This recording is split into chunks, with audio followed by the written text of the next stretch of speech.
The forest of Oroigbo was not a place one entered lightly. Long ago, it was said that warriors who disappeared into its mists never returned the same.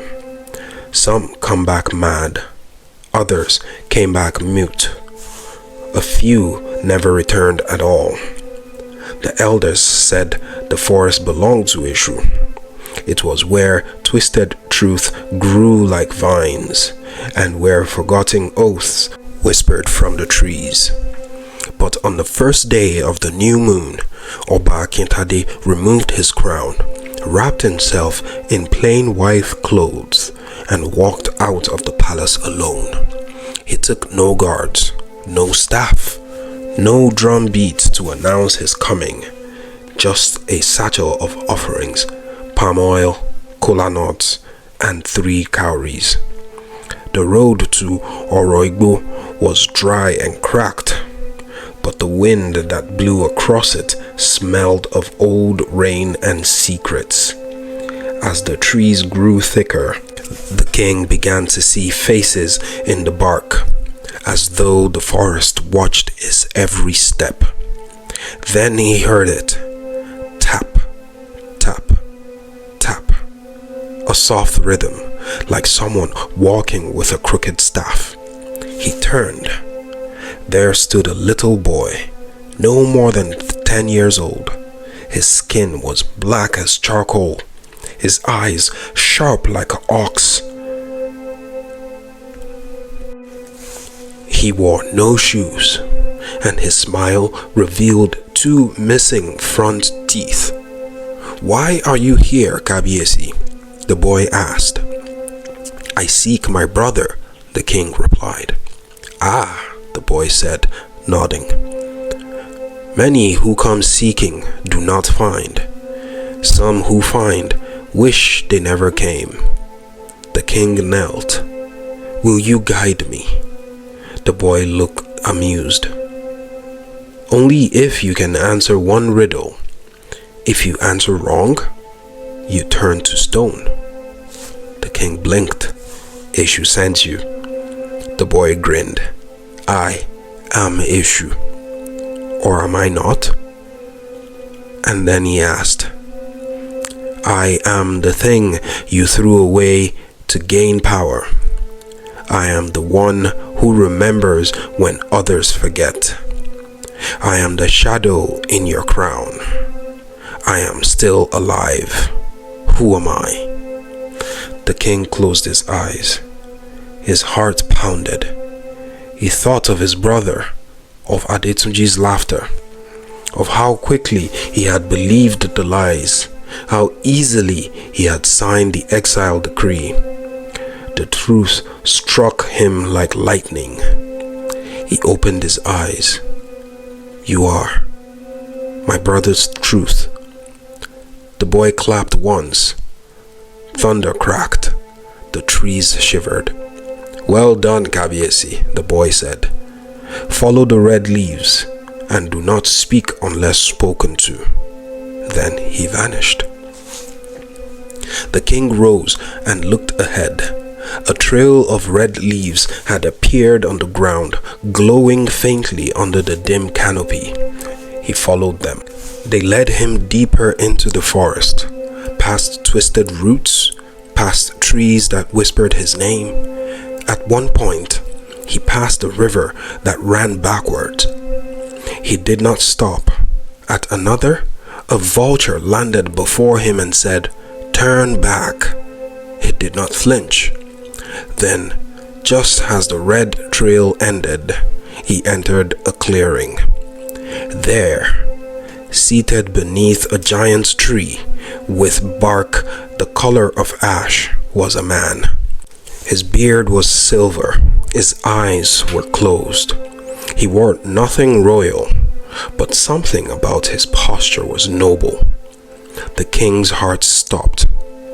"Adetunji," he whispered. The man opened his eyes slowly. For a long moment, neither spoke. Then Adetunji said, "You took everything from me." The king fell to his knees. I was wrong, he said. I listened to lies. I let fear guide me, and the gods have punished me. My line is ending. My wife is gone. My sleep is cursed. And I need your forgiveness. Adetunji stared at him. His face was unreadable. I wandered these woods for years. I screamed at the sky. I waited for justice. None came. I will give it, the king said. Come home, rule with me. But Adetunji shook his head. I do not want your palace. Then what do you want? Suddenly, a gust of wind. The branches above swayed, and Eshu stepped into the clearing. No longer a child, but now a tall man in a red robe with black markings. Cowries clicking as he moved. What he wants, Eshu said, pointing at Adetunji, is not your apology. It is the throne. The king gasped. Eshu smiled. You thought restoring truth would be easy? No, Kabiesi. Truth demands sacrifice. You want your bloodline to live? Then step down. Your brother must wear the crown, or your legacy ends. The king looked at Adetunji, who now stood, his face calm but full of fire. You would take the throne? The king asked. Adetunji replied, No, I would restore it. What you built was made from sand and secrets. I will build with stone. Eshu clapped his hands. Make your choice, Oba. You have until sunset. Step aside or lose your line. And then he vanished again. The wind fell still. The forest watched. The sun began its slow descent. The king turned back to Adetunji, his voice shaking. You would truly rule? I would rule in truth, Adetunji said. Not in fear, not in silence. The king looked down at his hands, calloused, worn, heavy with years of power and mistakes, and slowly he untied the royal coral beads from his wrist and extended them to his brother. But just before Adetunji could take them, a scream echoed through the forest. A shadow swept over the clearing, and a figure stepped out. Not Eshu, not a spirit, but a mortal woman. She wore blood-red wrappers, her hair tied high, her eyes wild with rage. It was the queen's sister, Erelu Ireti, a woman once thought dead in a palace coup, but now holding a poisoned blade in one hand and a burning scroll in the other. She shouted, No one takes the throne but me. And before either brother could move, she lunged. The scream cut through the forest like a knife. Ereluiriti burst into the clearing, her eyes blazing, her red wrappers whipping in the wind. In one hand, she held a blade dipped in poison. In the other, she clutched a scroll blackened at the edges, smoke rising from it like a curse. No one takes the throne but me, she howled again. King Akintadit staggered back, caught off guard. Adetunji raised a branch in defense, but Ireti was faster. She lunged towards the king. The blade flashed, but before it struck, Adetunji stepped in front of his brother. The blade sank into his side. No! The king roared, catching his brother as he fell. Adetunji groaned, gripping his side, blood seeping through his fingers. Why is it always me who pays the price for your throne? Erelu Ireti hissed like a snake. You fools think this kingdom is about justice? About truth? No, it is about power. My sister was queen, and I stood beside her. But you exiled her love, your brother, and blamed her. I lost everything, but I watched. I waited. I whispered into ears. I fed the fire.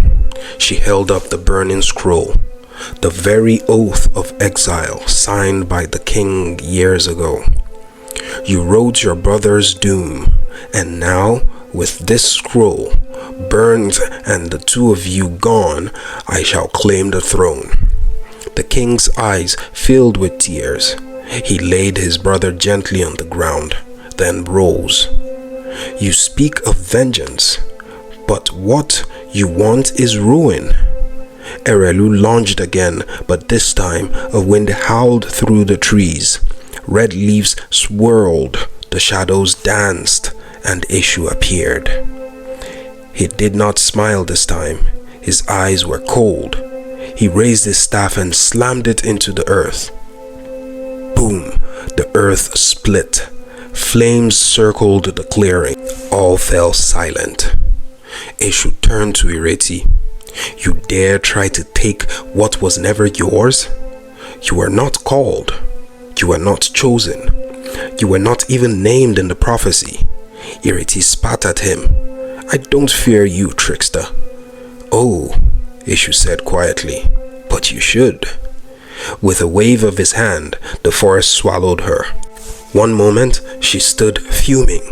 The next, she was dragged into the ground by roots and vines that curled like serpents.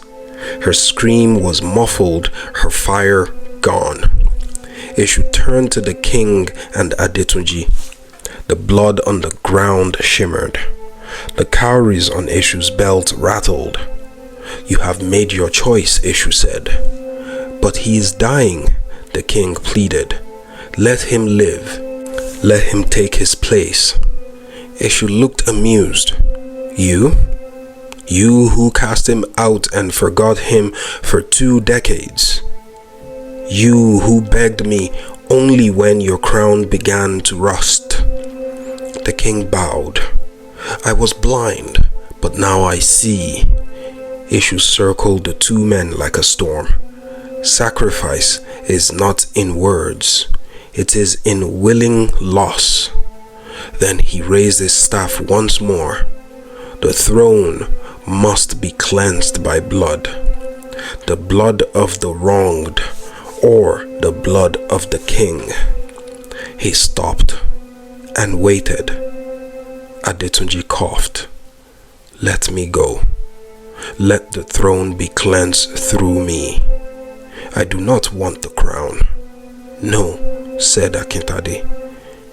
You are the one who must lead. It is me who should pay. Suddenly, Eshu struck his staff on the ground again, and 2 flames rose, one red, one black.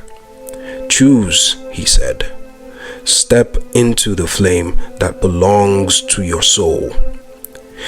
If you choose true, the kingdom lives. If not, Ayegbade will fall. The brothers looked at each other. Adetunji's blood soaked the earth. The flames flickered, and then the king stepped into the black flame. He winced, but it did not burn. Instead, it whispered to him. It showed him his mistakes, his pride, his fear, and then peace. Adetunji crawled towards the red flame, weak, broken, and stepped into it. It lifted him, healed him, clothed him in white. Eshu smiled. The balance is restored. With that, the sky broke open. Rain fell, the forest shimmered, and the sun rose the next day. A new king returned to Ayegbade. He wore white robes and carried no sword. The people wept and bowed, and far in the shadows, Eshu watched, smiling, then turned and walked towards the horizon. His game was over, for now. Years passed. The kingdom of Ayegbade entered a new season under Oba Adetunji, the once exiled prince, now crowned in truth and healing. He ruled not with fear, but with wisdom. He rebuilt the shrines, restored the markets, and made peace with old enemies. He invited back those once cast out under false judgment and decreed that no man would be condemned by whispers again. Under his reign, drums returned to the villages, rain fed the soil, children sang again in the courtyards. But beneath the golden peace was a sacred truth. The throne was built on sacrifice. Oba Akintade, the former king, lived out his days in a quiet grove beyond the palace walls. He no longer wore coral beads or spoke commands. Instead, he tended to the shrine of Eshu, pouring palm oil every 7th day. He would whisper stories to young boys who came to fetch herbs, stories about power, pride, and the cost of silence. Some say he aged slowly, touched by Eshu's fire. Others say he became something in between, not king, not spirit, but a watcher. As for Eshu, his story grew taller than trees. In every market, the elders warn, "Be careful what you say."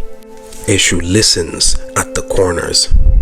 At every crossroad, people left kola nuts and cowries, murmuring, "May my words carry no lie, lest Eshu test me." They no longer feared him as evil. They feared him as balance, the trickster, the truth teller, the god who would rather burn the palace than let a lie become a throne. And some nights, when the wind was just right, a traveler would pass through Ayegbade, wearing a tall red hat, a crooked smile, and cowries that clinked like laughter. No one asked his name. They already knew. Please like, comment, share this video, and subscribe to our YouTube channel for more educative and inspiring stories and myths. Until next time, this is Folktales by Fayoke, where history comes alive.